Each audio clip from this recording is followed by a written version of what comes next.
హృదయమొక అద్దమని నీ రూపు బింబమని తెలిపేను హృదయం నీకు సొంతమని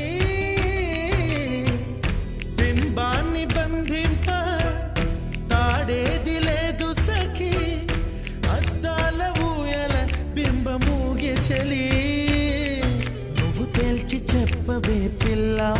లేక కాల్చి చంపవే లైలా నా జీవితం నీ కనుపాపలతో వెంటాడి కవేటాడొద్దే లేదని చెప్పా నిమిషము చాలు లేదన్న మాట తట్టుకోమంటే మళ్ళీ మళ్ళీ నాకొక జన్మే కావాలి ఏమి చేయమందువే ఏమి చేయమందువే గంధపు